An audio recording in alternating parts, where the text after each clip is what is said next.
नमस्कार, मी सुप्रिया. महाराष्ट्र कॉलिंग मध्ये आपलं स्वागत. आजचा आपला विषय आहे 10वी 12वी आणि पदवी काळातच यूपीएससीची तयारी. आणि या विषयावर आज आपल्याला मार्गदर्शन करतात द युनिक अकॅडमी पुणेचे संचालक प्राध्यापक तुकारामजी जाधव. सर, तुमचं महाराष्ट्र कॉलिंग मध्ये अगदी मनापासून स्वागत. नमस्कार.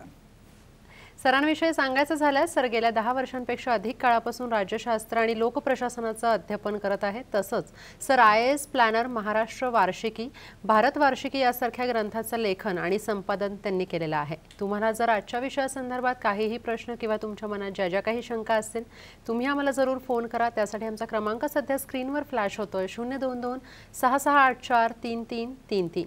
सर, खरं तर यूपीएससीची तयारी, यूपीएससी म्हटलं की एक थोडंसं कुठेतरी लगेच आपलं हृदय धडधडायला लागतं, कारण खूप मोठी अशी याची तयारी असते, भरपूर नियोजन लागतं, भरपूर तुमची मानसिकता किंवा तुम्हाला जे मानसिक स्वास्थ्य असतं ते खूप गरजेचं असतं या सगळ्या पूर्ण प्रक्रियेमध्ये. नेमकी यूपीएससी म्हणजे काय सर? थोडंसं शीर्षकामध्ये मी बदल करू इच्छितो. तुम्ही जे शीर्षक सांगितलं तर 10वी 12वी आणि पदवी काळातच यासोबतच आपण जे विद्यार्थी आता नुकतेच पदवी संपादित केलेले आहेत त्यांच्यासाठी आपण या परीक्षेविषयीची माहिती सगळी जाणून घेणार आहोत. हा एक भाग. तुम्ही जसं योग्यपणे म्हणालात, अधोरेखित केलं की भीती असते UPSC, generally PSI, STI, MPSC, UPSC आपल्याला जमेल की नाही. पण मी सुरुवातीलाच हे सांगू इच्छितो की त्याविषयी कुठल्याही प्रकारचा न्यूनगंड किंवा भीती मनामध्ये बाळगण्याचं कारण नाहीये. आणि आपण जे काही संबंध तासभरामध्ये त्या परीक्षेविषयी जाणून घेणार आहोत, तर मला असं वाटतं की हा हेतू निश्चित साध्य होईल याबद्दल मला खात्री वाटते. तर यूपीएससी म्हणजे काय, तर युनियन पब्लिक सर्व्हिस कमिशन, याचे अध्यक्षर एकत्र UPSC, तर केंद्र लोकसेवा आयोग. आता भारत हा संघराज्य असल्यामुळं केंद्र पातळीवरती केंद्र सरकार आणि राज्याच्या पातळीवरती घटक राज्य सरकार, दोन पातळ्या प्रशासनाच्या तुम्हाला पाहायला मिळतात. स्वाभाविकच केंद्राच्या पातळीवरती शासन कारभाराची एक यंत्रणा आहे आणि घटक राज्याच्या पातळीवरती एक कारभाराची यंत्रणा आहे. तर या दोन्हींनाही लक्षात ठेवून दोन्ही पातळ्यांवरती राज्यघटनेमध्येच केंद्र पातळीवरती UPSC, union public service commission, आणि राज्य पातळीवरती सर्वसाधारणतः स्टेट पब्लिक सर्व्हिस कमिशन. तर हे एक कमिशन आहे ज्याला आपण घटनात्मक कमिशन किंवा आयोग असं म्हणू शकतो. आणि या आयोगाद्वारा नोकरशाहांची किंवा प्रशासकांची भरती करण्यासाठी, त्याला जर नेमकेपणाने सांगायचं असेल तर सनदी अधिकाऱ्यांची भरती करण्यासाठी ज्या परीक्षा घेतल्या जातात, तर त्या परीक्षांना UPSCची परीक्षा असं म्हटलं जातं. ओके सर, याला खरं तर स्पर्धात्मक परीक्षा असंही म्हटलं जातं, तर हे कशामुळे याला म्हटलं जातं? मला असं वाटतं की हा प्रश्न फारच महत्त्वाचा आहे. परीक्षा म्हटले की आपण रुटीनली विचार कसा करतो की काही एक अभ्यासक्रम आहे, 10वीची परीक्षा आहे, 12वीची आहे, त्याच्यानंतर पदवीच्या आहेत, पदव्युत्तर पदवीच्या परीक्षा आहेत. तर या इतर परीक्षांपेक्षा या परीक्षा ज्या आहेत, ज्याला आपण UPSC MPSCच्या परीक्षा म्हणतो, तर त्या अनेक अर्थाने वेगळ्या आहेत. ओके, आणि त्याला स्पर्धात्मक परीक्षा असं म्हटलेलं आहे. म्हणूनच मग आपण जितक्या सखोल आणि सविस्तरपणे आणि स्पष्टपणे याचं स्वरूप लक्षात घेऊ, तेवढं या परीक्षांना यशस्वीरित्या सामोरं जाणं हे सोपं जातं. त्यामुळे पहिला जो मुद्दा मला सांगायचा इथं की इथं 3 टप्पे आहेत, म्हणजे पूर्व परीक्षा, मुख्य परीक्षा आणि शेवटचा जो टप्पा असतो मुलाखतीचा. तर असे 3 टप्पे तुम्हाला कुठल्याही इतर परीक्षांमध्ये बघायला मिळणार नाहीत. आणि केवळ हे 3 टप्पे आहेत म्हणून ही वेगळी आहे असं नाहीये, तर या प्रत्येक टप्प्याचं स्वरूप वेगळं आहे की जे आपण आपल्या पुढच्या चर्चेमध्ये लक्षात घेऊयात. हा पहिला भाग. दुसरा जो आहे त्या पहिल्या भागामधला आहेच खरं तर मुलाखत. तर मुलाखतीसारखा टप्पा कुठल्याही इतर परीक्षेमध्ये तुम्हाला फेस करावा लागत नाही. पण मुलाखतीचं महत्त्व इतकं आहे की विद्यार्थ्याला मुख्य परीक्षेमध्ये कितीही चांगले गुण प्राप्त झाले, पण मुलाखतीमध्ये त्याचा किंवा तिचा परफॉर्मन्स चांगला नसेल, तर मग तुम्हाला जे अपेक्षित पद आहे ते पद मिळू शकत नाही. कदाचित तुम्ही यादीतून बाहेर जाल. समजावून सांगूयात की नेमकं म्हणजे मुलाखत इतकं हे महत्त्वाचा हा टप्पा का असतो? कारण जनरली मग मुलांचं तसं होतं की मला इतके चांगले गुण होते पण इथे ते होऊ नाही शकलं, मग तो थोडासा एक कुठेतरी डिस्करेजमेंट होऊन जाते मुलांची. त्याच्याविषयी मी शेवटी सविस्तर बोलतो, पण आता तुम्ही विचारलाय म्हणून थोडक्यात मी स्पष्टीकरण देतो. UPSC मध्ये 275 गुणांसाठी मुलाखत आहे. आता 275 पैकी तुम्हाला जर 80-100 गुण प्राप्त झाले तर मग तुम्ही फारसं चांगलं एक्सपेक्ट करू शकत नाही. पण त्याऐवजी जर तुम्हाला 275 पैकी 180 गुण आहेत, कदाचित एखाद्याला 200 गुण प्राप्त होतील, तर ती जी काही तो जो काही फरक किंवा डिफरन्स आहे 100 गुण आणि 175 किंवा 180 किंवा कदाचित 200, तर हा 100 गुणांचा फरक भरून काढणं मुख्य परीक्षेमध्ये तसं शक्य नाहीये. त्यामुळे तुमचा परफॉर्मन्स मुलाखतीमध्ये अत्यंत चांगला असला पाहिजे, ह्याची खात्री आपण आपल्या बाजूने देण्याचं कर्तव्य आपण करायला पाहिजे. MPSCचा जेव्हा विचार करतो तेव्हा 100 गुणांसाठी ती मुलाखत आहे. सो मी जो दुसरा स्पर्धात्मक परीक्षा म्हणून वेगळेपणाचा मुद्दा सांगायचा प्रयत्न करतोय तो मुलाखतीचा आहे, ज्याच्याविषयी आपण सविस्तर बोलूयात. तिसरा जो वेगळेपणाचा मुद्दा आहे, तिथं व्यापक अभ्यासक्रम आहे. म्हणजे तुम्हाला जर खूप सोपं करून सांगायचं असेल तर वेगवेगळ्या ज्या स्ट्रीम्स आहेत आर्ट्स आहे, कॉमर्स आहे, सायन्स आहे, तर त्या प्रत्येक स्ट्रीममधल्या काही महत्त्वाच्या विषयाचा अभ्यास तुम्हाला इथं करावा लागतो. म्हणजे इतिहास आहे, भूगोल आहे, राज्यशास्त्र आहे, नागरिकशास्त्र आहे, अर्थशास्त्र आहे, विज्ञान तंत्रज्ञान आहे, तुम्हाला वाणिज्याचाही अभ्यास याच्यामध्ये करावा लागतो. थोडक्यात तिन्ही स्ट्रीममधल्या काही महत्त्वाच्या घटकाचा अभ्यास या परीक्षांसाठी तिन्ही टप्प्यावरती तुम्हाला करणं हे गरजेचं असतं. आणि जो शेवटचा एक मी वेगळेपणाचा मुद्दा सांगतो, तोही तितकाच महत्त्वाचा आहे, की चालू घडामोड नावाचा जो एक घटक आहे तर तो तुम्हाला इतर परीक्षांना कितपत महत्त्वाचा आहे याच्याबद्दल शंका आहे, पण स्पर्धात्मक परीक्षांसाठी तुम्हाला चालू घडामोडीची तयारी अतिशय व्यवस्थित करावी लागते आणि ती अतिशय महत्त्वाची अत्यंत महत्त्वाची आहे ती. म्हणजे बरोबर. आपल्या कार्यक्रमाचा पहिला फोन आलाय कोल्हापूरहून. आपल्याशी विजय बोलतायत. विजयजी, तुमचा काय प्रश्न आहे? हॅलो. नमस्कार. Hello madam. हा नमस्कार, बोला. विजय, तुमच्या टीव्हीचा आवाज प्लीज कमी कराल तुम्ही मागचा. मॅडम, मला सरांना असा प्रश्न विचारायचा आहे की मी आताच डिप्लोमा इंजिनिअरिंग पास आउट झालोय. तर मी ओपन युनिव्हर्सिटीतून ग्रॅज्युएशन कंप्लीट करून युपीएससीची तयारी कशी करू शकतो? बरोबर, नक्कीच सर तुमच्या प्रश्नाचं उत्तर नक्कीच देणार आहेत. डेफिनेटली. या परीक्षांसाठी अट जी आहे, ज्याला शैक्षणिक अर्हता असं म्हणूयात, एज्युकेशन क्वालिफिकेशन, तर ते पदवी आहे. मग ते तुम्ही रेग्युलर केलेली आहे की बहिस्थ केलेली आहे हा महत्त्वाचा मुद्दा नाही, तो गौण मुद्दा आहे. त्यामुळे ते मुक्त विद्यापीठातनं पदवी संपादन करून डेफिनेटली या परीक्षेसाठी पात्र होऊ शकतात. नाही, त्याच्यामध्ये अडचण असण्याचं कारण नाही. आणि एक मुद्दा थोडासा माझा राहून गेला जो महत्त्वाचा आहे त्या वेगळेपणाचा. इतर परीक्षांमध्ये तुम्हाला 35% किंवा 40% गुण प्राप्त झाले की तुम्ही क्वालिफाय असता, उत्तीर्ण म्हणू शकतो आपण, पास झालो सोप्या भाषेमध्ये. पण या स्पर्धात्मक परीक्षेमध्ये तसं होत नाही. म्हणजे कदाचित असं होऊ शकतं की संपूर्ण भारतात UPSC मध्ये पहिला आलेला विद्यार्थी किंवा विद्यार्थिनी कदाचित हार्डली 40-42% असू शकतो. सो ते महत्त्वाचं नाही. येस. म्हणजे मुद्दा काय त्याच्यामध्ये की हे दोन्ही आयोग आपल्या परीक्षांचे जेव्हा डिक्लेरेशन्स करत असतात, जाहिराती त्या प्रसिद्ध करतात आणि तिथं असं घोषित केलं जातं की यावर्षी अमुक अमुक इतकी पदं भरली जाणार आहेत. तर ती जितकी पदं असतील, 800 असतील, 1000 असतील, 1200 असतील, तर तेवढेच विद्यार्थी अंतिम यादीमध्ये निवडले जातात. सो त्या अंतिम यादीतली जी काही मॅजिक फिगर आहे त्याच्यात मला प्रवेश करायचा असतो, तिथं मला स्थान मिळवायचं असतं. आणि लक्षावधी विद्यार्थी या परीक्षेसाठी अर्ज करत असतात. सो तेवढ्या विद्यार्थ्यांमधनं बाकीच्या विद्यार्थ्यांना मागे सारून तयारी करून तुम्हाला त्या मॅजिक फिगरमध्ये स्थान मिळवायचं असतं. बरोबर, म्हणजे एक मोठी कसोटी असते खरं तर ही आपण पाहायला गेला तर. सर, UPSCची जी परीक्षा असते, जसं आता तुम्ही म्हणालात की हे सगळं इतकं आपल्याला हे सगळं फॉलो करावं लागतं, तर मग याचं स्वरूप काय असतं, म्हणजे विस्ताराने हे तुम्ही सांगता? येस. ज्याची सुरुवात मी मागच्या उत्तरामध्ये केलेली आहे, आता सविस्तरपणे जाणून घेऊयात की यातला पहिला टप्पा पूर्व परीक्षा आहे, प्रिलिम्स असं म्हटलं जातं, ज्याच्यामध्ये 2 विषय आहेत. एक सामान्य अध्ययन, इंग्लिशमध्ये जनरल स्टडीज असं म्हणतो, आणि दुसरा विषय आहे किंवा पेपर म्हणूया त्याला आपण CSAT, civil services aptitude test. दोन्ही विषयांना प्रत्येकी 200 गुण अशी पूर्व परीक्षा, UPSC पूर्व परीक्षा 400 गुणांची आहे. हा पहिला भाग झाला. त्याच्यानंतर जो महत्त्वाचा टप्पा येतो UPSC मध्ये तो मुख्य परीक्षा, ज्याला मेन्स असं मानतो आपण. तर ती मेन्स 1750 गुणांची आहे, की ज्याच्यामध्ये तुम्हाला एक वैकल्पिक विषयाची निवड करावी लागते, निबंधाचा एक पेपर असतो ज्याच्यामध्ये 2 विषयांवरती निबंध तुम्हाला लिहावा लागतो, आणि 4 सामान्य अध्ययनाचे पेपर्स आहेत, पेपर 1, 2, 3, 4 असे. आणि याच्याखेरीज भाषेचे पण पेपर आहेत, एक कंपल्सरी इंग्लिश आहे आणि एक भारतीय भाषेचा पेपर तुम्हाला निवडावा लागतो. असं एकंदरीत जर मुख्य परीक्षेचा विचार जर केला तर 1750 गुणांची UPSC मुख्य परीक्षा आहे. आणि तिसरा टप्पा ज्याचा मगाशी मी उल्लेख केला, मुलाखत 275 गुणांसाठी आहे. पण आता स्वरूपाबद्दल बोलतोय त्यामुळे थोडंसं सविस्तर बघूयात. जी पूर्व परीक्षा आहे 400 गुणांची 2 विषयांनी मिळून बनलेली, तर त्या परीक्षेचं स्वरूप हे कम्प्लिटली वस्तुनिष्ठ असं आहे, म्हणजे ऑब्जेक्टिव्ह. म्हणजे प्रश्न आहे, प्रश्नाच्या खाली तुम्हाला 4 पर्याय आहेत, पैकी एका पर्यायाची निवड तुम्हाला करायची आहे. So objective based on multiple choice questions, म्हणजे वस्तुनिष्ठ आणि बहुपर्यायी प्रश्नांनी ती बनलेली आहे. त्यामुळे तुम्हाला सोप्या भाषेमध्ये एक अक्षरही लिहायचं नाहीये, फक्त अचूक पर्याय निवडा आणि ते डार्कन करा. हे झालं पूर्व परीक्षेचं स्वरूप की जे ऑब्जेक्टिव्ह आहे. त्याच्यानंतरचा जो महत्त्वाचा टप्पा 1750 गुणांचा मुख्य परीक्षेचा आहे, तर it is a written test. ती लेखी परीक्षा आहे. म्हणजे तुम्हाला निबंधामध्ये 250 गुणांचा जो निबंधाचा पेपर असं म्हणालो मी, त्याच्यामध्ये 2 विषयांवरती निबंध लिहायचे आहेत. याचाच अर्थ 125 गुणांसाठी एक विषय आणि 125 गुणांसाठी दुसरा विषय. म्हणजे 125 गुणांसाठी तुम्हाला सुमारे 1250 शब्द मर्यादेमध्ये निबंध लिहायचा असतो. म्हणजे ती लेखी प्रकारची परीक्षा आहे. सामान्य अध्ययनाचा मी उल्लेख केला, 4 पेपर्स आहेत, प्रत्येक पेपरला 250 गुण, असे 1000 गुणांसाठी सामान्य अध्ययन आहे.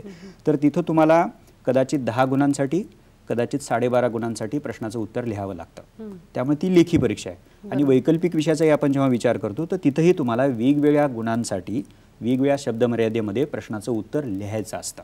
सो मी पुन्हा त्याच शब्दाकडे येतो की मुख्य परीक्षा ही लेखी स्वरूपाची आहे. ओके, जिथं तुम्हाला डिस्क्राईब करायचं आहे, कदाचित तुम्हाला एक्सप्लेन करायचं आहे, कदाचित तुम्हाला अनालाइज करायचं आहे, तर हे सगळं आपण पुढंही सविस्तरपणे बोलूयात. तर so it is a written test. आणि नंतर जो तिसरा टप्पा आहे मुलाखतीचा, सोप्या भाषेमध्ये म्हणूयात आपण, ती तोंडी परीक्षा आहे. त्याला इंग्रजीमध्ये साक्षात्कार असं म्हटलं जातं. म्हणजे मुलाखत मंडळ तुमच्या समोर बसलेलं आहे, तुमचा बायोडेटा असतो, त्यावर आधारित ते तुम्हाला प्रश्न विचारत असतात. म्हणजे एका अर्थाने आपल्या व्यक्तिमत्वालाच एका अर्थाने आपण उलगडून दाखवत असतो, त्या आधारे तुमची चाचपणी केली जाते. सो पहिला टप्पा वस्तुनिष्ठ बहुपर्यायी प्रश्नांनी बनलेला, दुसरा टप्पा लेखी आणि तिसरा टप्पा तोंडी, अशा प्रकारचे हे 3 टप्पे UPSC परीक्षेमध्ये बघायला मिळतात. बरोबर, फार महत्त्वाचे टप्पे इथे आपल्याला सरांनी उलगडून सांगितलेत. फार सविस्तर अशी सरांनी आपल्याला इथं माहिती दिली आहे. आपल्याला सरांकडून अजूनही माहिती जाणून घ्यायची, मात्र इथे वेळ झाली एका छोट्याशा विश्रांतीची. तुम्ही कुठेही जाऊ नका, पाहत राहा महाराष्ट्र कॉलिंग.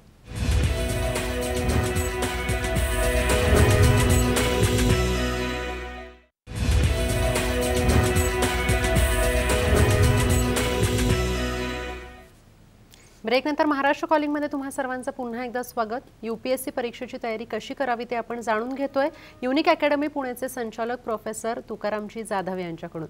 सर, खरं तर आता UPSC परीक्षेचं थोडंसं स्वरूप बदललेलं आहे आणि तशा काहीशे बदल जे आहेत तेही UPSCने जाहीर केले. तर आता जे बदललेलं स्वरूप आहे ते कसं आहे सर?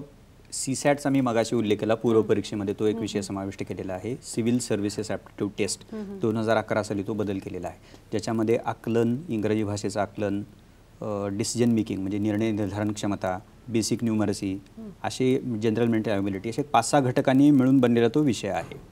आता त्या विषयाच्या बाबतीमध्ये या वर्षापासून UPSCने एक महत्त्वपूर्ण निर्णय घेतलेला आहे की 200 गुणांचा हा विषय आता क्वालिफाईंग असेल. म्हणजे त्याच्यामध्ये तुम्हाला जे काही 33% त्यांनी गुणांकन केलेलं आहे तेवढेच मिळवायचे. त्याच्यापेक्षा जास्त जर गुण प्राप्त झाले तर ते मोजले जाणार नाहीत. कारण बऱ्याच विद्यार्थ्यांना, ज्या विद्यार्थ्यांना या विषयाची पार्श्वभूमी नव्हती, तर त्यांच्यासाठी तो कदाचित अन्यायकारक ठरत असेल असा त्यांचा फीडबॅक असणार. म्हणून मग त्यांनी तो क्वालिफाईंग केलेला आहे.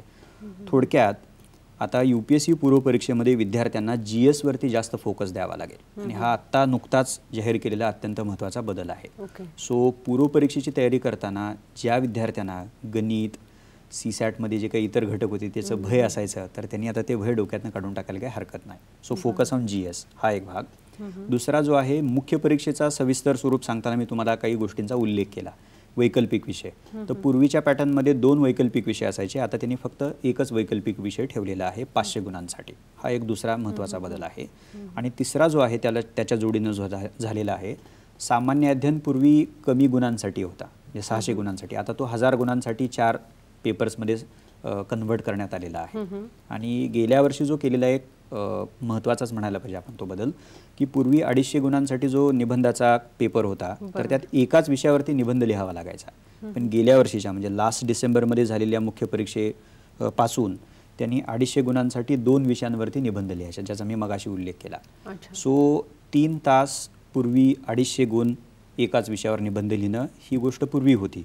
पण गेल्या वर्षापासून 250 गुण तेवढेच आहेत, वेळही तेवढाच आहे, पण 2 विषयांवरती तुम्हाला निबंध लिहायचे आहेत. तर हे काही महत्त्वाचे बदल UPSCच्या परीक्षेमध्ये करण्यात आलेले आहेत. बरोबर, नक्कीच. आपल्यासाठी फोन आलाय घनसोलीहून, आपल्याशी परेश बोलतायत. परेश, तुमचा काय प्रश्न आहे? नमस्कार परेश, तुमच्या टीव्हीचा आवाज कमी करा प्लीज. हॅलो. हां, बोला. मॅम नमस्कार. मॅम नमस्कार. नमस्कार सर. मॅम, मला सरांना प्रश्न विचारायचा होता की माझा लहान भाऊ आहे, तो इंजिनिअरिंग त्याचं कम्प्लीट झालेलं आहे आणि त्यांनी मागच्या वर्षी प्री एक्झाम काढली होती UPSCची, पण मेन्स मध्ये त्याचं थोडंसं डाऊन झालं आहे. मला हे विचारायचं सरांना की आणखी काही प्रोग्रेस करायसाठी कुठे क्लासेस वगैरे लावायचे असेल, कसा अभ्यास करून कसं टॅली करायचं आहे ते थोडं विचारायचं सरांना. बरोबर, आता नेमकं त्याला काय अवघड जात आहे या परीक्षामध्ये? मेन्स मध्ये प्रॉब्लेम आहे. बरोबर, आपण सरांकडून जाणून घेऊयात. जसं तो म्हणतोय की मेन्स मध्ये प्रॉब्लेम आहे, तो महत्त्वाचा भाग आहे ज्याच्याविषयी आपण सविस्तर बोलूयात. पण आता मी थोडक्यात 2-3 गोष्टींचा उल्लेख करतो की पहिल्या प्रथम त्यांनी काय करायला पाहिजे की मेन्समध्ये 1750 पैकी किती गुण मला मिळाले, मी परीक्षा लिहिली त्यावेळेला मला किती गुण अपेक्षित होते आणि प्रत्यक्षामध्ये किती गुण मिळाले, हा एक व्यापक भाग आहे. त्याच्यानंतर आणखीन डिटेलमध्ये जाऊन आपल्याला विचार करायला लागेल की एसएमध्ये किती मिळाले, वैकल्पिक विषयामध्ये किती मिळाले आणि GS मध्ये किती गुण प्राप्त झालेले आहेत. म्हणजे त्यातनं मग आपल्याला अंदाज येईल की माझी अमुक अमुक विषयाची तयारी कमी आहे. हा एक दुसरा भाग. तिसरा जो भाग आहे मग हे एकदा तुम्ही ॲनालिसिस केलं की मग आपल्याला पुढच्या तयारीचा विचार डेफिनेटली करता येऊ शकतो. आणि ते जर कधी आपल्या पुण्याच्या ऑफिसमध्ये आलेत आणि सविस्तरपणे चर्चा करू शकले ते, तर त्यात मला आणखीन जास्त फीडबॅक देता येईल. म्हणजे ते सगळं मला थोडंसं बारकाईनं बघावं लागेल. नक्कीच नक्कीच. परेश, तुम्हाला तुमच्या प्रश्नाचं उत्तर मिळालेलं असेल की जसं आता आपल्याला सर सांगतायत की खरं तर जे असे भरपूर डिटेल्स आहेत, तुम्ही जर सरांच्या ऑफिसमध्ये जाऊन त्यांची अपॉइंटमेंट घेतली तर ते कदाचित तुम्हाला अजून डिटेल्सनुसार सांगू शकतील की नेमकं कुठे प्रॉब्लेम होतोय आणि कसं त्याचं अजून डिटेल आपल्याला पाहावं लागणार आहे. सगळ्या गोष्टी जसं सरांनी सांगितलं ते तुम्ही आता सध्या फॉलो करा. सर, जसं आता आपल्याला इतकी तयारी करावी लागते UPSCसाठी की कुठेतरी मानसिकही तयारी करावी लागते, शारीरिकही भरपूर तयारी असते, कारण भरपूर कष्ट असतात, आपल्याला दिवस रात्र जागून एवढी सगळी तयारी करायची असते. तर ही जी तयारी असते ही नेमकी केव्हापासून सुरू करायची? म्हणजे आपण ज्या वेळेला 11वी 12वीत असतो तेव्हापासून, 10वी पासून, नेमकं केव्हापासून? ज्या विद्यार्थ्याला या परीक्षेमध्ये इंटरेस्ट आहे पण आता त्यांनी फार अर्लियर लेवलवरती तयारी करून काही उपयोगाचं नाही. त्याला फक्त माहिती असते की काहीतरी IAS असतो, काहीतरी डेप्युटी कलेक्टर असतो, तर किमान 10वी तरी व्हायला पाहिजे तुमची. म्हणजे आणि मी असं म्हणेन की 12वी नंतरही तुम्ही डेफिनेटली विचार करू शकता. तर 10वी किंवा 12वीच्या पातळीवरती तुम्ही फार फार तर काय करू शकाल की ही परीक्षा कशी असते, तिचा अभ्यासक्रम काय असतो, इतक्या प्राथमिक गोष्टी जरी तुम्ही बघितल्यात आणि त्यासाठी आवश्यक वर्तमानपत्राचं एखाद्या वाचन तुम्ही नियमितपणे सुरू केलं तर that is more than sufficient, पुरेसं आहे ते. पण 12वी झाल्यानंतर तुम्ही एकदा पदवी शिक्षणासाठी प्रवेश घेता, तिथून मात्र तुम्ही हळूहळू थोडीशी डिटेलमध्ये तयारी करायला काही हरकत नाही. म्हणजे जसं जमेल तसं पदवी शिक्षणाकडे अजिबात आपण दुर्लक्ष करता कामा नये. तर ते पदवी शिक्षण सांभाळत जेवढा वेळ आपल्याला मिळू शकतो तर त्या वेळेचा सदुपयोग तुम्हाला या परीक्षेच्या तयारीसाठी करता येऊ शकतो. मग त्यातनं काही एक बेसिक तयारी तुमची होऊ शकते. आणि मग एकदा का पदवी शिक्षण तुमचं झालं आणि तुम्ही असं ठरवलंय तुमच्या पालकांशी बोलून की आता मला पदवी मी झालेलं आहे, आता मला पूर्ण वेळ UPSCची तयारी करायची आहे, तर पदवी झाल्या झाल्या त्याच्यानंतर येणारं जे 1 वर्ष आहे तर ते 1 वर्ष बाकी कुठल्याही प्रकारचा विचार न करता पूर्ण वेळ तुम्ही UPSCचा अभ्यास करायला पाहिजे. बरोबर. एक सर, साधारण सामान्य माणसांना, प्रेक्षकांना एक प्रश्न पडतो, तो म्हणजे काही जणांना इतके डिटेल्स माहिती नसतात. तर एक एकंदरीत UPSCची तयारी करून आपण जे फायनली जे एक्झामला बसतो सगळ्या गोष्टी होतात तिथपर्यंतचा साधारण खर्च तुम्ही साधारण सांगू शकता की किती होऊ शकतो एखाद्या सामान्य व्यक्तीला? येस, मला असं वाटतं की पुस्तकांसाठी तुम्हाला फार फार तर 15 ते 20 हजाराचा खर्च याच्या पलीकडे नाहीये. म्हणजे त्याच्यामध्ये वर्तमानपत्र आली, नियतकालिका आले, संदर्भ ग्रंथ आली, पाठ्यपुस्तक आली, याच्या पलीकडे तो होणार नाही. म्हणजे आणि दुसरी जी मेजर फी असेल ती क्लासची फी असेल. म्हणजे 1 लाख 1.25 लाखाच्या पलीकडे त्याचा खर्च येण्याचं काही कारण नाही. येस, बरोबर. सर, या UPSC परीक्षेची नेमकी तयारी कशी करावी आणि याची अभ्यास पद्धती कशी असावी? थोडंसं मी डिटेलमध्ये ते बोलू इच्छितो, कारण हा फार महत्त्वाचा गाभा विषय ज्याला म्हणूयात अशा प्रकारचा तो आहे.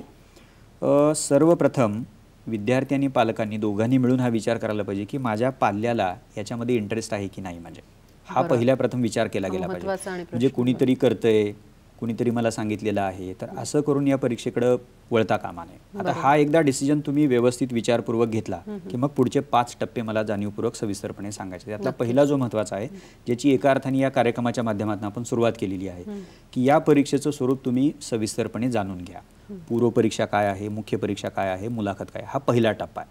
म्हणजे comprehend the nature of this examination in detail. म्हणजे कुठल्याही प्रकारची शंका आपल्या मनामध्ये असता कामा नये, हा पहिला भाग. दुसरा जो आहे ते स्वरूप जाणून घेण्याची पुढची पायरी म्हणजे तुम्ही त्या टप्प्यावर असलेल्या विषयांचा अभ्यासक्रम सखोलपणे वाचला पाहिजे. म्हणजे आणि तो अंडरस्टँड केला पाहिजे. सो अभ्यासक्रम म्हणजे गो थ्रू दॅट. म्हणजे इतिहासामध्ये काय अभ्यासक्रम आहे, राज्यघटनेमध्ये काय अभ्यासक्रम आहे, आंतरराष्ट्रीय संबंधात मला काय अभ्यासक्रम आयोगानं नमूद करून दिलेला आहे. सो अभ्यासक्रम. मग जो तिसरा महत्त्वाचा टप्पा येतो तो म्हणजे आम्ही प्रत्येक विद्यार्थ्यांना सांगत असतो की आयोगाच्या गेल्या 7-8 वर्षातल्या प्रश्नपत्रिका, मग त्या पूर्व परीक्षेच्या असोत किंवा मुख्य परीक्षेच्या असोत, तर त्या बारकाईनं बघा. त्याला स्पर्धा परीक्षेच्या परिभाषेमध्ये क्वेश्चन पेपर ॲनालिसिस असं मानतो आपण.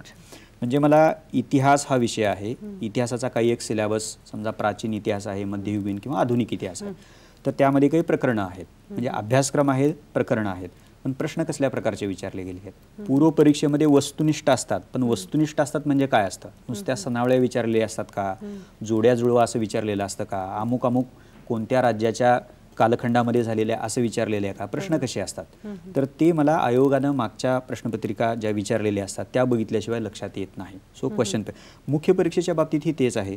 म्हणजे प्रश्न संकल्पनात्मक आहे, वर्णनात्मक आहे, विश्लेषणात्मक आहे किंवा तुमच्याकडनं समीक्षात्मक उत्तराची अपेक्षा करतो, हे आपल्याला प्रश्नपत्रिका बघितल्याशिवाय कळत नाही. त्यामुळे मी पालक आणि पाल्यानं, विषय पाल्यानं हे मी सांगेन की त्यांनी क्वेश्चन पेपरचं अत्यंत बारकाईनं ॲनालिसिस केलं पाहिजे. त्याच्यातनं 2 गोष्टी साध्य होतात. एक तर या परीक्षेचं स्वरूप आणि त्यामध्ये विचारले जाणाऱ्या प्रश्नांचं स्वरूप व्यवस्थित लक्षात घेता येतं. आणि दुसरा जो फायदा आहे तो खूप महत्त्वाचा आहे, जे कदाचित नव्या विद्यार्थ्यांना लक्षात येणार नाही, पण आम्ही बोलीभाषेत आणि ज्याला काय इन्फॉर्मली बोलताना असं सांगतो की तुम्ही UPSCचं माइंड ओळखायला शिकलं पाहिजे. आता UPSCचं माइंड म्हणजे काय, तर UPSCनं आत्तापर्यंत अशा प्रकारचे प्रश्न विचारलेले आहेत, ते मी बारकाईनं बघितलेले आहेत, त्याच्यावर मग विचार करून मी असा विचार करायला लागतो की असा प्रश्न येऊ शकतो, मग मी तयारी करायला पाहिजे, ज्याला आपण अँटिसिपेशन असं मानतो, अंदाज वर्तवणं म्हणजे. आणि मग तुमच्या अभ्यासाला खऱ्या अर्थाने दिशा प्राप्त व्हायला लागते. सो मी सारांशतः हेच सांगेन की क्वेश्चन पेपर ॲनालिसिस हे अत्यंत महत्त्वाचं आहे. माझ्या अभ्यासाला दिशा देणं, तो योग्य दिशेने चाललेला आहे की नाही हे क्रॉस चेक करणं वगैरे वगैरे, ह्या सगळ्या गोष्टी या विश्लेषणातून तुम्हाला साध्य करता येतात. तिसरा झाला. चौथा जो टप्पा आहे तुमच्या किंवा लेवल म्हणूयात आपण तयारीतला, तो म्हणजे काय वाचायचं आहे मला आता, म्हणजे संदर्भाची यादी. मग त्याच्यात पाठ्यपुस्तकं आहेत, संदर्भ ग्रंथ आहेत आणि मी ज्याचा मी वारंवार उल्लेख मधनं करतो ते म्हणजे वर्तमानपत्र आणि नियतकालिका. तर ह्या तिन्हीची मिळून एक बास्केट तयार होते जणू. आणि विषय कुठला आहे, काय काय मला त्यासाठी वाचायचं आहे, हे तुम्हाला सुरुवातीलाच आयडेंटिफाय करावं लागतं. म्हणजे असं इथं करून चालत नाही की चला आपण तयारीला लागूयात, 2 महिन्यानंतर विचार करूयात की याच्यासाठी काय वाचायचं. ॲब्सोल्युटली नाही. डे 1 पासनं तुमच्याकडं ही जी काही सामग्री आहे ती तुमच्याकडे असली पाहिजे. सो पाठ्यपुस्तकं, संदर्भ पुस्तकं आणि नियतकालिका आणि वर्तमानपत्र, ही सगळी सामग्री पहिल्या दिवसापासून तुमच्याकडे. चौथा भाग आणि शेवटचा जो येतो ज्याच्याबद्दल आपण सविस्तर बोलूयात, नियोजन. म्हणजे मी जसं मगाशी म्हणालो की किमान 1 वर्षाचा पूर्णवेळ अभ्यास याच्यासाठी आवश्यक आहे. मग त्या 1 वर्षाचं नियोजन मी कसं करेन, त्यातल्या मुख्य परीक्षेला किती, पूर्व परीक्षेला किती, मुलाखतीला किती, हा सविस्तर भाग आपण पुढे बघूयात. थोडक्यात मी सारांशतः असं सांगेन की स्वरूप लक्षात घ्या, अभ्यासक्रम बारकाईने नजरेखालनं घाला, प्रश्नपत्रिकांचं बारकाईनं विश्लेषण करा, संदर्भाची यादी तुमच्याकडे असू द्या आणि नियोजन करा. तर हे 5 टप्पे मला असं वाटते की अभ्यासाच्या सुरुवातीला प्रत्येकाने लक्षात घ्यायला पाहिजे. असे परिपूर्ण 5 टप्पे तुम्ही खूप छान सर खरं तर एक्सप्लेन केले. सर त्याबरोबरीने काय वाचावं जसं तुम्ही ज्या वेळेला म्हणालात, तर काहीतरी छान वाचण्यासाठी खरं तर तुम्ही एक पुस्तकही घेऊन आलात, तर ते आपण दाखवात आपल्या प्रेक्षकांना. येस. अकॅडमी महाराष्ट्र वार्षिकी नावाचा ग्रंथ गेल्या 7-8 वर्षापासून प्रकाशित करते आणि या वर्षापासून आम्ही भारत वार्षिकी, की यामध्ये गेल्या वर्षभरातील घटनांचा सविस्तर अशा प्रकारचा आढावा देण्यात आलेला आहे. आणि मला असं वाटते की ज्या विद्यार्थ्यांना भारताविषयी किंवा आंतरराष्ट्रीय संबंधाविषयी जाणून घ्यायचं आहे तर त्यांच्यासाठी हा ग्रंथ अतिशय उपयुक्त ठरेल. पूर्व परीक्षा, मुख्य परीक्षा आणि मुलाखत या तिन्ही टप्प्यासाठी उपयुक्त ठरेल अशा प्रकारचा ग्रंथ आपण निर्माण केलेला आहे. बरोबर, खूपच छान सर, खूप छान माहिती खरं तर मुलांपर्यंत पोहोचणार आहे. आपल्यासाठी फोन आलाय नाशिकहून, आपल्याशी रवींद्र बोलतायत. रवींद्रजी, तुमचा काय प्रश्न आहे? नमस्कार, मी रवींद्र कुडाळकर नाशिकहून बोलतो. हा नमस्कार, बोला. जाधव सर, मी स्वतः शैक्षणिक समुपदेशक आहे. तर विद्यार्थ्यांशी नियमितपणे संपर्क येत असतो आणि तेही मला विचारत असतात. त्या दृष्टीने असं विचारायचं होतं की त्यांची विषयाची तयारी जरी कमी झालेली असली पण आत्मविश्वास कसा वाढवायचा हे सुद्धा त्यांना माहित नसतं. विषयाची तयारी कमी असते, मग मानसिक तयारी भक्कम करण्याच्या दृष्टीने आणि स्पर्धेला तोंड घेण्याच्या दृष्टीने शहरातल्या विद्यार्थ्यांसोबत त्यांनी कशी तयारी करावी आणि काय काळजी घ्यावी? खूप छान प्रश्न खरं तर इथे त्यांनी विचारलेला आहे सर. मानसिक तयारी आम्ही आमच्या विद्यार्थ्यांना डे 1 पासून सांगतो आम्ही की मला 10 प्रकरणांची तयारी करायची आहे. मला त्यासाठी सोपं करून सांगूया, 2 पुस्तकं वाचायची आहेत. मी नियोजन केलं आणि मी सुरुवात केला अभ्यासाला सुरुवात केली आणि एका पॉईंटला असं लक्षात आलं की आता 1च दिवस शिल्लक राहिलेला आहे, पण ठरवल्यापैकी 70% गोष्टी झालेल्या आहेत. आता काय करायचं? स्वाभाविकता अँझायटी वाढते, टेन्शन यायला लागतं आणि मग उरलेल्या वेळात तुम्ही ठरवल्याप्रमाणे गोष्टी पूर्ण होत नाहीत. तर अशा वेळेला जाणीवपूर्वक, आता ही कसोटी आहे विद्यार्थ्यांची की मी जो काही आत्ता अभ्यास केलेला आहे तसा अभ्यास या जगात कुणीच केलेला नाही आहे, हे आपल्या समाधानासाठी स्वतःच सांगायला लागतं. म्हणजे हा एक भाग, म्हणजे आता हा शेवटचा पर्याय. पण मला असं वाटतं की त्याबरोबर मी दुसरी गोष्ट सांगतो की असं होऊ नये, असं होता कामा नये याची काळजी डे 1 पासून तुम्ही घ्यायला पाहिजे. सो तुमची मानसिकता, जर तुमचं मोराल जर हाय राहायचं असेल तर तुम्हाला तयारी हाच त्याच्यावरती पर्याय आहे. म्हणजे त्यामुळे आमच्या विद्यार्थ्यांना तुमची तयारी नसेल तर तुमचं मोराल खाली येतं, आत्मविश्वास खाली यायला लागतो. सो आत्मविश्वास वाढवण्याचा म्हणजे त्याच्यासाठी काही जडीबुटी नाहीच आहे. म्हणजे प्रयत्न आणि अभ्यास, म्हणजे पुन्हा अभ्यास आणि आणखीन प्रयत्न, हाच एक राजमार्ग आहे की ज्याच्या माध्यमातून तुम्ही आत्मविश्वास वाढवू शकता. पण आता वेळच अशी आली आहे, जो पहिला मुद्दा मी सांगितलेला की आता काही हातात काही नाही आहे. तर अशा वेळेला, कारण हे स्पर्धा परीक्षेमध्ये होतं काय की तुम्ही 10 प्रकरणं करणं ही एक बाब आहे आणि तुम्ही 7 प्रकरणं करणं ही एक दुसरी बाब आहे. ओके, असं होऊ शकतं ना. म्हणजे पण तुम्ही जर रिझल्ट बघितला तर असं होऊ शकतं की 7 प्रकरणं केलेला विद्यार्थी देखील पुढे जाऊ शकतो. म्हणजे त्याला हे माहिती असते की आपण कुठेतरी 2-3 गोष्टी बाजूला सारलेल्या आहेत, पण तो 7 बद्दल अतिशय कॉन्फिडंट असतो. या उलट असं होऊ शकतं की 10 प्रकरणं व्यवस्थित केली आहेत विद्यार्थ्यांनी, पण त्याला एक अँझायटी वेगळीच असते की आयोग काय प्रश्न विचारेल, मला आठवेल की नाही. ओके, म्हणजे अशा प्रकारच्या अँझायटीज विद्यार्थ्यांच्या मनामध्ये येऊ शकतात. सो मला असं वाटते की तुम्हाला हा कॉन्फिडन्स पाहिजे की जे मी केलेलं आहे ते पक्क केलेलं आहे आणि मग मला याच्यावरती तुम्ही काहीही विचारा, माझी तयारी आहे. म्हणजे सो करणं हेच त्याच्यावरती उत्तर आहे. नक्कीच. खरं तर म्हणजे तयारी, नियोजन आणि त्याबरोबरीने सेल्फ कॉन्फिडन्स खूपच महत्त्वाचं आहे. सरांनी आता इथे आपल्याला सांगितलंय, भले आपल्याला एखादी गोष्ट येत नसेल तरी ती मी करणारच आहे, हे खरं तर तुम्ही स्वतःच्या मनाशी निश्चय केला, ती तुम्ही नक्की करू शकता. आपल्याला इथे घ्यायचा एक छोटासा ब्रेक. तुम्ही कुठेही जाऊ नका, पाहत राहा महाराष्ट्र कॉलिंग.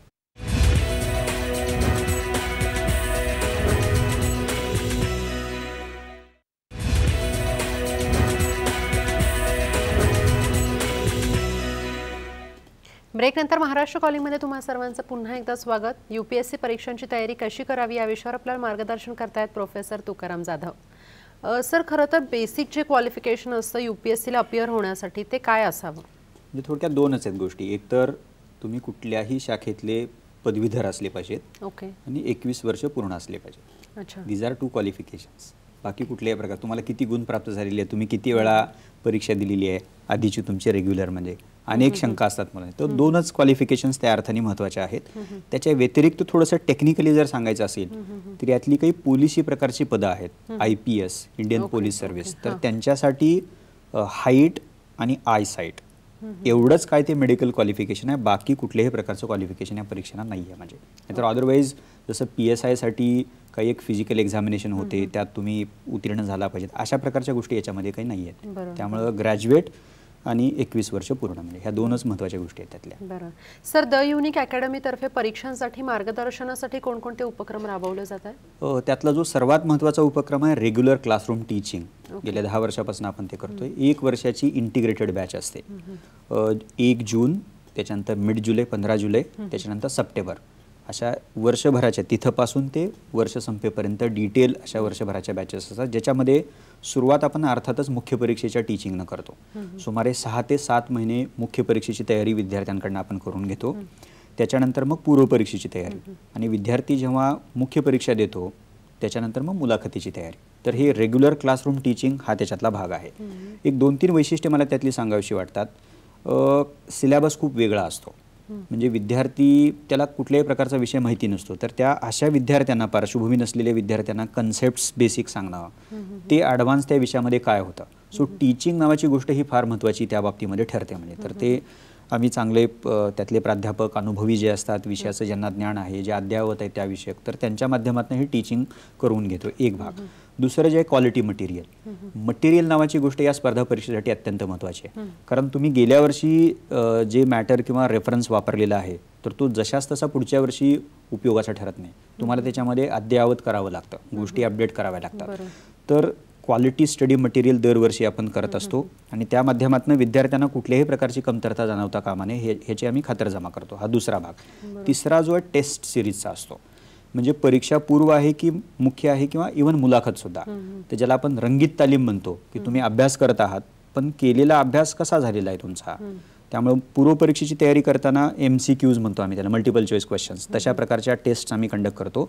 आणि मुख्य परीक्षेची तयारी करताना लेखी स्वरूपाचे प्रश्न त्यांच्याकडून आम्ही लिहून घेतो. म्हणजे सो क्लासरूम टीचिंगमध्ये इतक्या महत्त्वाच्या गोष्टी त्यातनं आपण करून घेतो. म्हणजे दुसरा जो भाग आहे आपल्या उपक्रमामधला तो म्हणजे पुस्तकांची निर्मिती, ज्याच्यातला मी भारत वार्षिकीचा उल्लेख केला.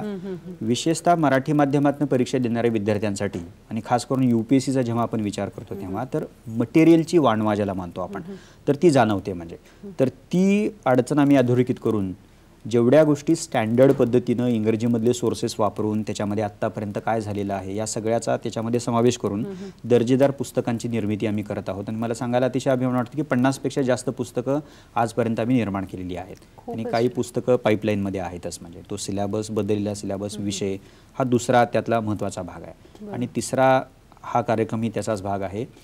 महाराष्ट्रभरामध्ये वेगवेगळ्या महाविद्यालयांमध्ये, इवन पुण्यामध्ये आणि जिथं जिथं आमच्या संस्था आहेत, कोल्हापूर आहे, सातारा आहे, औरंगाबाद आहे, दादरला आहे, ठाण्याला आहे, तर तिथं आम्ही फ्री वर्कशॉप्स कंडक्ट करत असतो की ज्यातनं विद्यार्थ्यांना, पालकांना या परीक्षेची माहिती सांगता येऊ शकते आपल्याला. सो अशा रीतीनं रेग्युलर क्लासरूम टीचिंग, त्याच्यामधल्या महत्त्वाच्या गोष्टी, पब्लिकेशन ऑफ बुक्स आणि असे फ्री सेमिनार्स आणि वर्कशॉप्स, म्हणजे या माध्यमातून ते अवेअरनेस जनरेट करण्याचा प्रयत्न आपण करतो. बरं, जसं तुम्ही मगाशी म्हणालात की स्टडी मटेरियल असणं खूप गरजेचं असतं आणि ते मटेरियल पुरवलं जातं. साधारण आपण स्टडी मटेरियलमध्ये मुलांना द युनिकतर्फे काय काय पुरवलं जातं?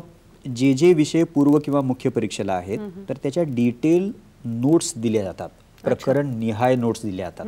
से फॉर एक्झाम्पल आपण राज्यघटनेचा विचार करूयात, तर राज्यघटना निर्मितीची प्रक्रिया इथपासून ते राज्यघटनेचा सरनामा आहे, मूलभूत अधिकार आहेत वगैरे वगैरे. आता तुम्हाला प्रश्न असा पडेल की बाजारात पुस्तकं असतात, मग स्टडी मटेरियलमध्ये वेगळं काय असतं? तर UPSC दरवर्षी प्रश्न विचारत असताना बाजारातल्या किंवा उपलब्ध असणाऱ्या सगळ्या वाचन साहित्याचा विचार करत असते. आणि मग ती काय करते की अर्धा प्रश्न त्या वाचन साहित्यावरती आधारित आणि अर्धा प्रश्न, तुम्ही म्हणाल की अर्धा प्रश्न म्हणजे काय असतं, एका प्रश्नामध्ये 2-3 उपप्रश्न असतात. म्हणजे सो एक ट्रेडिशनल बुकवरती आधारित किंवा मॅटरवरती आधारित आणि दुसरा म्हणजे त्या विद्यार्थ्याला विचार करायला लावेल असा प्रश्न असतो, उपप्रश्न असतो.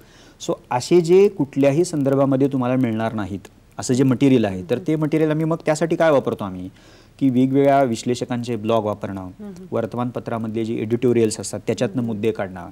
तर वेगवेगळ्या सोर्सेसमधनं जे काही एखाद्या मुद्द्याविषयी लिहिलं जाते तर ते एडिटेड फॉर्ममध्ये व्यवस्थित सुटसुटीत पद्धतीनं सिस्टमॅटिकली आपण त्या स्टडी मटेरियलमध्ये समाविष्ट करत असतो. कारण विद्यार्थ्याकडं जर प्रश्नाला डील करण्यासाठीचं आवश्यक मटेरियल नसेल तर त्यांनी लढाई तिथं अर्धी हरलेली असतो. तो म्हणजे बाकी मग लिहिल्यानंतर मार्क्स किती मिळतील हा मुद्दा वेगळाच आहे. सो तुमच्याकडे त्या प्रकारचं ज्याला आपण क्वालिटी मटेरियल म्हणूयात की ज्याच्यामध्ये जुने मुद्दे आहेत, नवे मुद्दे आहेत, विश्लेषण करायची गरज असली तर विश्लेषणाला पूरक अशा प्रकारचे मुद्दे आहेत, तर ही आम्ही मुद्दा जाणीवपूर्वक बघतच असतो म्हणजे त्याच्यामध्ये. बरोबर. खरं तर अभ्यास करण्याच्या अजून अशा काही की मेथड्स आपल्याला तुकाराम जाधव यांच्याकडून जाणून घ्यायच्यात. मात्र इथे आपण घेतो एक छोटासा ब्रेक. तुम्ही कुठेही जाऊ नका, पाहत राहा महाराष्ट्र कॉलिंग.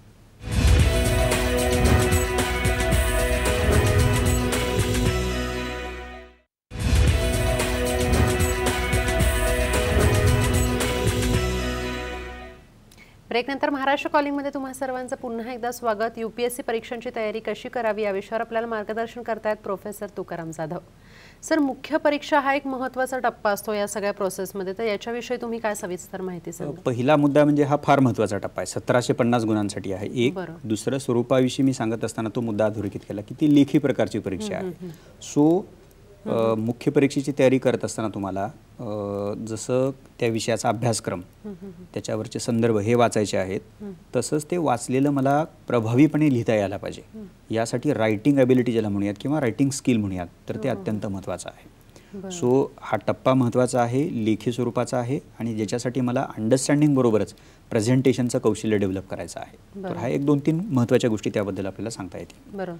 सर, वैकल्पिक विषयाची आपण निवड कशी करावी? येस, 500 गुणांसाठी मुख्य परीक्षेमध्ये एक वैकल्पिक विषय निवडायचा असतो, ज्याचे 2 पेपर्स असतात, प्रत्येकी 250 गुणांसाठी.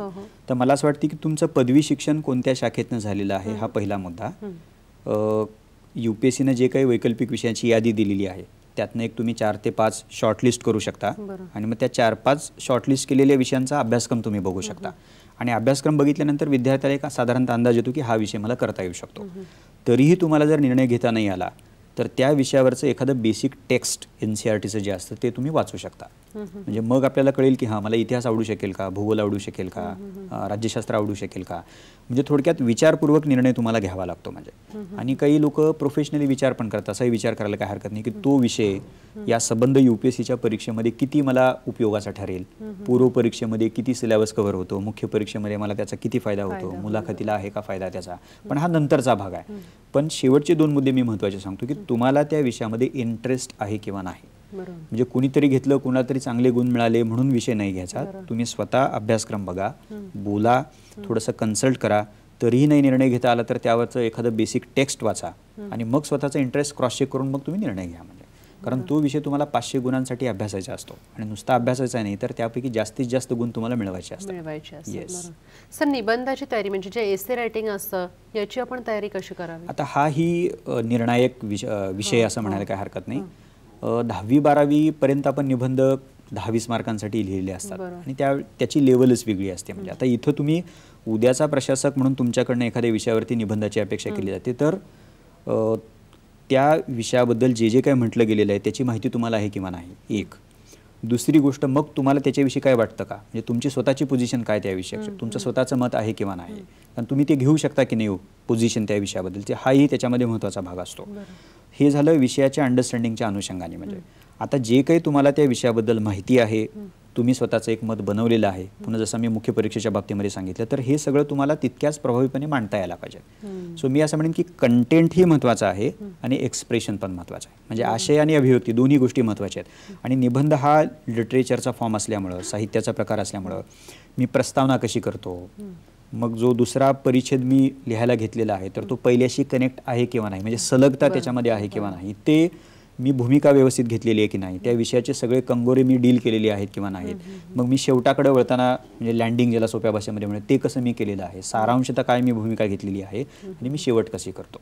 त्यामुळे आशयाच्या पण अनुषंगाने निबंधाचा विचार करता येऊ शकतो ना, अभिव्यक्तीच्या पण अनुषंगाने. पण मी असं म्हणेन की तुम्ही वाचा, भरपूर वाचा, त्याच्याविषयी काय काय चर्चा होते ती तुम्ही जाणून घ्या आणि मग तुम्ही त्याच्यावर विचार करून निबंध लिहायला पाहिजे. बरं, म्हणजे इतक्या बारीक बारीक गोष्टी खरं तर आपण लक्षात ठेवणं गरजेचं आहे. सर, त्याचबरोबर सामान्य अध्ययनाविषयी तुम्ही काय सांगा? येस, मी जसं म्हणालो की जुन्या सिस्टीममध्ये त्याला वेटेज कमी होतं 600 गुणांचं, तर आताच्या सिस्टीममध्ये 1000 गुणांसाठी सामान्य अध्ययन त्यांनी केलेलं आहे. सो पेपर 1, 2, 3, 4 आणि त्या पेपरमध्ये काही विषय समाविष्ट केलेत. इतिहास आहे, भूगोल आहे, राज्यव्यवस्था आहे, आंतरराष्ट्रीय संबंध, अर्थव्यवस्था, विज्ञान तंत्रज्ञान आणि इथिक्स नावाचा एक अतिशय इंटरेस्टिंग पेपर आहे. इथिक्स म्हणजे नैतिकता चेक करणारा. म्हणजे आता हे एक तर वेटेज वाढवलेलं आहे आणि दुसरं म्हणजे तुम्हाला बराच सिलेबस करावा लागतो, म्हणजे त्याचा अभ्यास तुम्हाला करावा लागतो आणि त्यासाठी बरीच पुस्तकं तुम्हाला वाचायची आहेत. सो वेटेज वाढलं असल्यामुळं त्याच्या अभ्यासाचा आवाका पण वाढलेला आहे. दुसरी गोष्ट. तिसरी गोष्ट आहे, त्याच्यावरती विचारले जाणारे प्रश्नही चॅलेंजिंग असतात.